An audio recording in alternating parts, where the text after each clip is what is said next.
येईल का जुळून नाते? बाबांचा फोन होता. किती खुशी होती चेहऱ्यावर. इथून पुढे हॅलो दिव्या म्हणाली. Hello bye. मी बसतोय ट्रेनमध्ये. दिव्याचे बाबा म्हणाले. हां बाबा बसा आणि जवळ आलात की मला कॉल करा. दिव्याने खुश होत सांगितलं. बरं ठेवतो फोन. आलो जवळ की मगच करतो कॉल म्हणत दिव्याच्या बाबाने कॉल कट केला. दिव्याला बाबा येतात हा आनंद तर होताच, पण हे आपण स्वप्न नाही ना बघत, हे सत्य तर आहे ना असं वाटायला लागलं होतं. बाबा ट्रेनमध्ये बसले. दिव्याने येऊन आदित्यला सांगितलं. ओके. तिला एवढं खुश बघून त्यालाही बरं वाटलं. दिव्या कम. त्याने तिला आपल्याकडे बोलावलं. तीही लगेच आली. त्याने आपल्या बाजूला टॅप केलं. ती लगेच बसली. तिला वाटलं तो आता आपल्या बाबांविषयी काही सांगायला बोलवत असेल म्हणून ती एवढ्या लगेच त्याच्या बाजूला जाऊन बसली होती. मी शिवकडे जातोय संध्याकाळी. I really miss you. Will you miss मी? त्याने एकदम हळू आवाजात आणि सडकतीव आवाजात तिला विचारलं. तसे दिव्याचे गाल झरझर गुलाबी झाले. आदित्य. दिव्या म्हणाली तसं तो हळूच तिच्याकडे झुकला. दिव्या ह्या एका हाकेसाठी मन खूप तरसलं होतं. एक झोप्पी देऊ शकतो तुला. मला वाटतं तू नवरा म्हणून स्वीकारून तू हक्क दिला आहेस मला, हो ना? त्याने तिच्या एका साईडने दिसणाऱ्या चेहऱ्याकडे बघत विचारला. ती काहीच बोलत नव्हती. त्याला तिने बोलायला हवं होतं. चुप्पी नको होती तिची. तसं बघायला गेलं तर ऑलरेडी सगळं झालं होतं त्यांच्यात, पण तेव्हा ती होशमध्ये नव्हती. पण आता तिला साधं मिठीसाठीही लाजताना बघून त्याला आश्चर्य वाटलं होतं.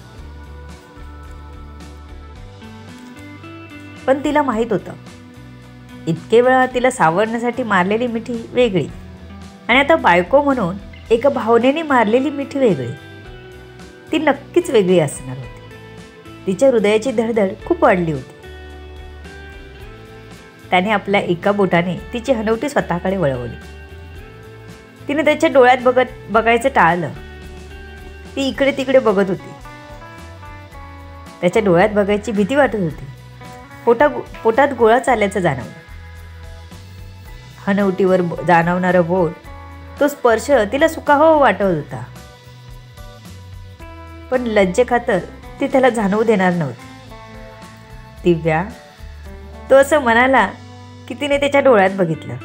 खूप सारं प्रेम होतं. तिच्यावर हक्क दाखवायची घाई नसली तरी ओढ दिसत होती.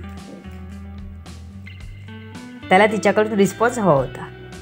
जेवढी ओढ त्याला होती तितकीच तिलाही वाटावी असं त्याला वाटत होतं. हा बंध त्या विधात्याने बांधला होता.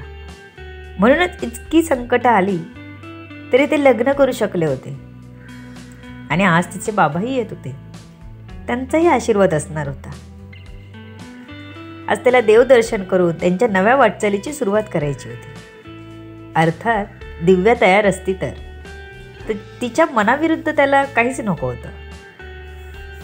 त्याचं बोट अजूनही हनवटीवर स्थिरावलं होतं. दिव्या त्याच्या विचारात हरवली होती तर आदित्य तिच्या विचारात.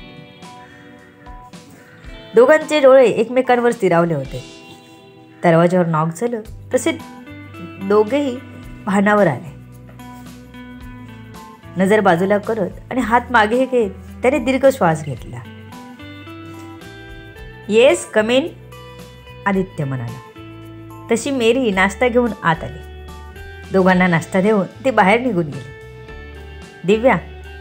आदित्यने एक घास तिच्या समोर धरत आवाज दिला. दिव्याने काही न बोलता तो खाल्ला. खूप स्पेशल फिलिंग आली तिला. तिनेही एक घास घेत त्याच्या समोर पकडला. आदित्यने मुद्दाम तिचं बोट पकडलं तोंडात.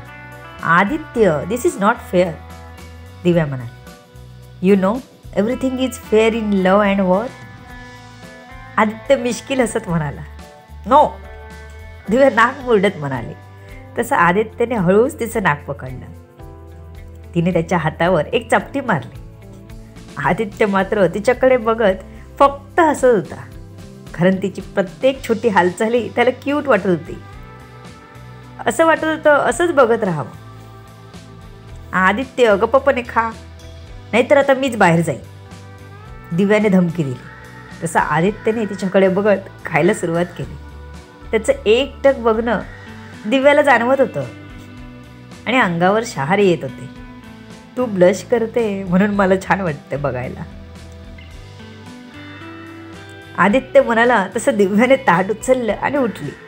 लटका दाखवत होती जो खरा वाटावा. अरे सॉरी, तू खा, मी आता काहीच नाही करणार. आदित्य तिचा हात पकडत खाली बसवत म्हणाला. दिव्या पुन्हा खाली बघून खाऊ लागली. यावेळी तिने आदित्यकडे अजिबात लक्ष दिलं नाही.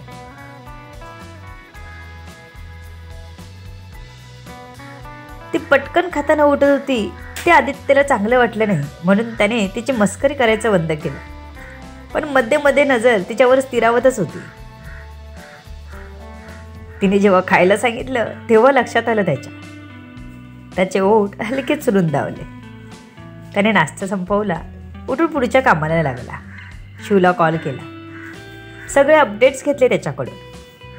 गेले 2-3 दिवस तो ऑफिसमध्ये गेला नव्हता, त्यामुळे डॅड सांभाळत होते ऑफिस. आज तो जाणार होता ऑफिसला. आदित्य ऑफिसला पोहोचतात आज डॅड लगेच घरी जायला निघाले, कारण डॉक्टरची अपॉइंटमेंट होती. प्रकाशने घरी 2 दिवसासाठी माझा मित्र येणार आहे असं सांगितलं होतं, त्यामुळे त्यांना वेळेत घरी जाणं गरजेचं होतं. आधी मला 2 दिवस तरी ऑफिसला येता येणार नाही, सो तू माझी वाट बघू नकोस. काही अर्जंट असेल तर कॉल करू शकतोस तू, प्रकाशने आदित्यला सांगितलं. सध्या त्याने आदित्यला काहीच सांगितलं नव्हतं. रिझल्ट काय येतो ते बघायचं होतं त्यांना.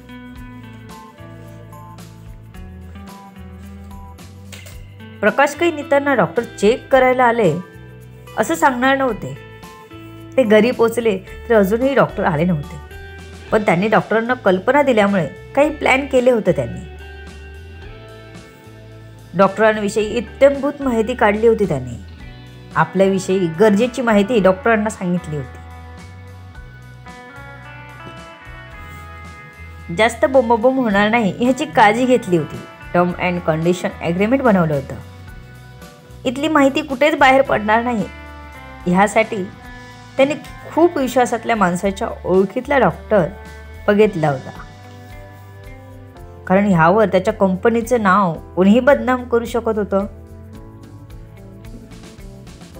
नको नको त्या न्यूज बनतील, तिखट मीठ लावून न्यूजवाले हैराण करतील. त्यासाठी आधीच प्रिकॉशन घेतलं होतं प्रकाशने.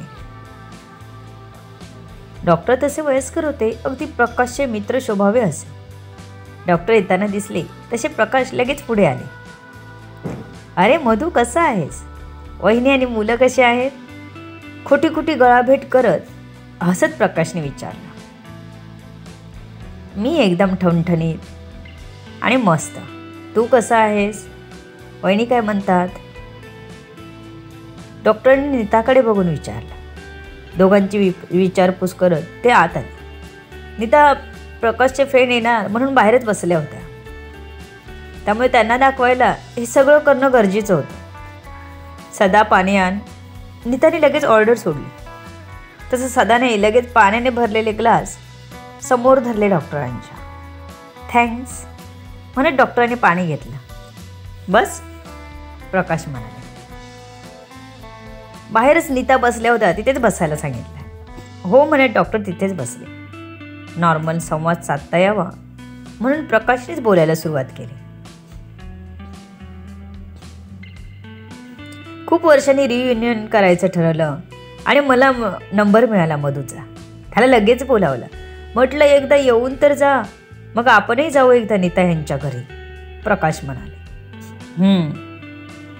नीतांची काही ओळख नव्हती, त्यामुळे जास्त काही बोलत नव्हत्या त्या. आधी काय म्हणतो? डॉक्टरने विचारलं. तो आहे बरा, त्याचं काय चाललेलंच असतं काही ना काही, प्रकाश म्हणाले. नीता, छान जेवण बनवायला सांग, प्रकाश म्हणाले. तसे नीता उठून आत गेल्या. प्रकाश डॉक्टरांना घेऊन आपल्या खोलीत गेले. प्रकाशने डॉक्टरांना अनितांची हिस्ट्री सांगितली. त्यानंतर डॉक्टरांनी थोडा विचार करून त्याप्रमाणे ऑब्झर्वेशन चालू केलं. जेवणाच्या टेबलावर नीता पुन्हा भेटल्या. छान झालं जेवण वहिनी, डॉक्टर मुद्दाम म्हणाले. थँक्स, नीता म्हणाल्या. वहिनी, मी तुमच्याशी बोलतो, काही प्रॉब्लेम नाही ना? डॉक्टर म्हणाले. तसं नीताने त्यांच्यावर एक जळजळीत कटाक्ष टाकला, ज्याने डॉक्टर पुढचं बोलायचंच विसरले. मला अनोळखी माणसांसोबत जास्त बोलायला आवडत नाही, नीता रागात म्हणाल्या आणि जेवू लागल्या. कारण त्यांना डॉक्टर सारखं बोलायचा प्रयत्न करत होते आणि बघत होते हे काही आवडलं नव्हतं. त्यामुळे नीतांनी त्यांना चांगलंच खरमरीत उत्तर दिलं होतं. पण डॉक्टरांना काहीतरी निश्चित करायला त्यांचं हे उत्तर भाग पाडत होतं. त्यांचा प्रत्येकावर निघणारा राग किंवा मग ते बघणं असेल, डॉक्टर काय गडबड आहे ते समजून जात होते.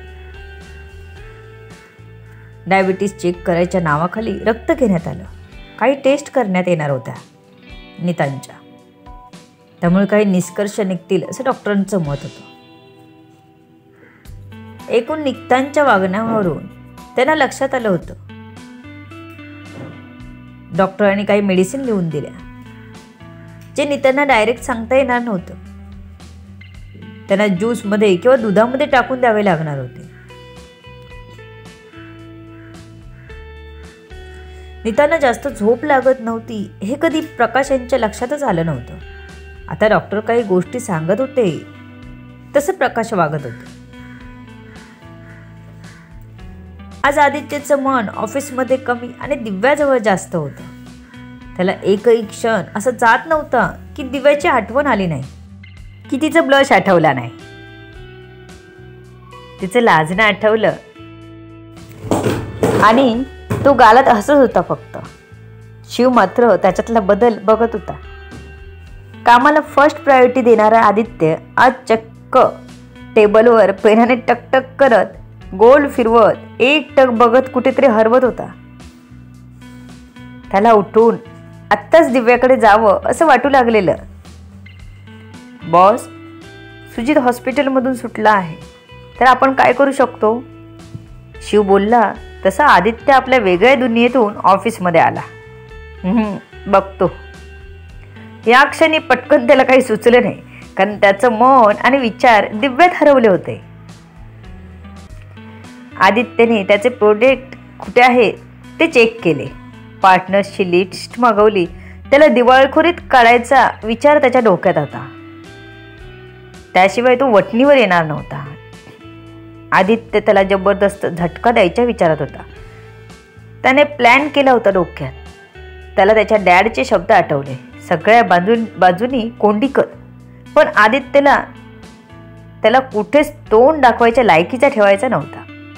To be continue. बघू पुढे काय होतंय. सर्व गोष्टी कळण्यासाठी आरबी व्हायरल फीवरवर पुढील येणारे भाग वाचायला आणि ऐकायला विसरू नका. तुमच्या अमूल्य प्रतिसादाची आतुरतेने वाट बघते. लेखिका शब्दवेदी उर्फ संतोषी राणे पाताळे. धन्यवाद. निरनिराळ्या कथा ऐकण्यासाठी या चॅनलला सबस्क्राईब करा आणि ही कथा जास्तीत जास्त शेअर करा.